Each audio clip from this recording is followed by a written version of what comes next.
고대 이집트 파피루스에 성경의 10가지 재앙이 기록되어 있다면 믿으시겠습니까? 출애굽, 단순한 전설이 아니었습니다. 지금으로부터 약 3,400년 전, 이집트는 세계 최강의 제국이었습니다. 거대한 피라미드와 신전이 즐비한 나일강 유역, 그 화려한 문명의 이면에는 수십만 히브리 노예들의 고통이 있었습니다. 그들 가운데 한 남자가 일어섭니다. 모세. 왕궁에서 자랐지만 광야로 도망친 남자. 하나님은 그에게 불타는 떨기나무 앞에서 명령하십니다. 내 백성을 이집트에서 인도하여 내라. 모세는 파라오 앞에 섰습니다. 내 백성을 보내라. 하지만 파라오는 거절합니다. 그때부터 이집트에 전례 없는 재앙이 쏟아지기 시작합니다. 나일강이 피로 변하고 개구리가 온 땅을 뒤덮고 이가 들끓고 파리떼가 몰려옵니다. 가축이 죽고 종기가 퍼지고 우박이 내리꽂히고 메뚜기가 모든 것을 집어삼킵니다. 그리고 사흘간의 칠흑 같은 어둠. 마지막으로 가장 끔찍한 재앙. 이집트의 모든 장자가 하룻밤에 죽습니다. 결국 파라오는 항복합니다. 히브리인들은 이집트를 떠납니다. 하지만 파라오는 마음을 바꿉니다. 전차 부대를 이끌고 추격합니다. 앞에는 바다, 뒤에는 군대. 절체절명의 순간 바다가 갈라집니다. 히브리인들은 마른 땅을 걸어 건너고 뒤따르던 이집트 군대는 바다에 삼켜집니다. 놀라운 이야기입니다. 하지만 이것이 정말 일어난 일일까요? 첫 번째 증거는 네덜란드 레이덴 박물관에 보관된 하나의 파피루스에서 시작됩니다. 이름은 이브에르 파피루스.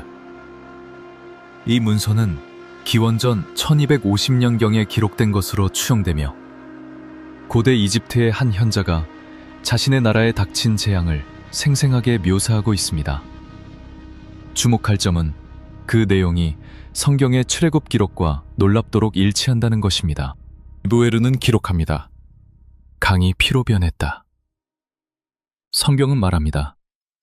나일강의 물이 피로 변하였더라. 동일한 묘사입니다. 이브에르는 또 기록합니다. 어둠이 온 땅을 피덮었다. 성경의 9번째 재앙, 사흘간의 흑암과 정확히 일치합니다. 가장 충격적인 대목입니다. 장자가 역병으로 죽었다.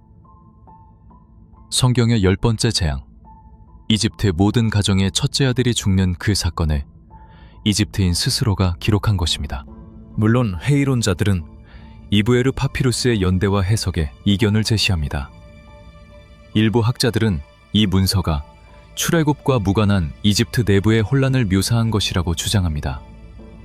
하지만 이렇게 구체적인 일치가 단순한 우연일 수 있을까요? 판단은 여러분의 몫입니다. 두 번째 증거는 바닷속에 있습니다. 1978년 아마추어 고고학자 론 와이엇은 홍해, 정확히는 아카바만 해저를 탐사합니다. 그리고 그곳에서 놀라운 것을 발견합니다. 산호로 뒤덮인 바퀴 형태의 구조물. 와이엇은 이것이 고대 이집트 전체의 바퀴라고 주장했습니다.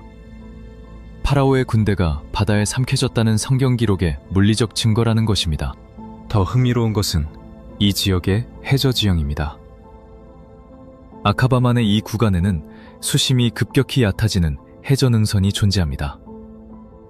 마치 바다 밑에 길이 놓여 있는 것처럼 사람이 걸어서 건널 수 있을 만한 지형입니다. 양쪽은 수백 미터 깊이의 심해이지만 이 능선 위는 상대적으로 얕습니다. 만약 강한 바람이 이 능선 위의 물을 밀어냈다면 사람들이 실제로 건널 수 있었을 가능성이 있습니다. 와이엇의 발견에 대해서는 학술적 논란이 있습니다. 공인된 고고학 기관의 검증을 거치지 못했다는 비판도 존재합니다.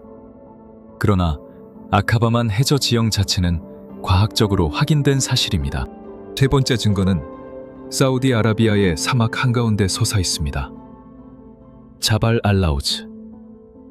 일부 연구자들은 이 산이 성경에 등장하는 진짜 신의 산이라고 주장합니다. 이 산의 정상부에는 설명하기 어려운 현상이 있습니다. 바위가 검게 그을려 있습니다. 마치 거대한 불에 탄 것처럼. 성경은 기록합니다. 신의 산에 불이 내렸고 그 연기가 올라갔다. 산 기슭에서도 발견이 이어집니다. 커다란 돌로 쌓은 제단의 흔적. 성경에 따르면 모세는 신의 산 아래에 제단을 쌓았습니다. 그리고 그 근처에서 발견된 바위 조각에는 소의 형상이 새겨져 있습니다. 금송아지. 모세가 산 위에서 십계명을 받는 동안 이스라엘 백성이 만들어 숭배했다는 바로 그 금송아지. 이 조각이 그 사건의 흔적일 수 있을까요? 사우디아라비아 정부는 이 지역을 군사구역으로 지정하여 접근을 제한하고 있습니다. 본격적인 학술 조사가 이루어지지 못하고 있다는 점은 안타깝지만 공개된 사진과 지문들은 많은 연구자들의 관심을 끌고 있습니다. 한편 과학자들은 출애굽의 재앙을 자연현상으로 설명하려는 시도를 해왔습니다. 가장 주목받는 이론은 산토리니 화산 폭발입니다. 기원전 1600년경 에게해의 산토리니 섬에서 인류 역사상 가장 강력한 화산 폭발 중 하나가 발생합니다. 이 폭발은 수천 킬로미터 떨어진 이집트까지 영향을 미쳤을 가능성이 있습니다. 화산재가 하늘을 뒤덮으면 태양이 가려집니다. 성경의 흑암 재앙과 일치합니다. 화산재가 나일강에 유입되면 물이 붉게 변할 수 있습니다. 피해 재앙과 유사합니다.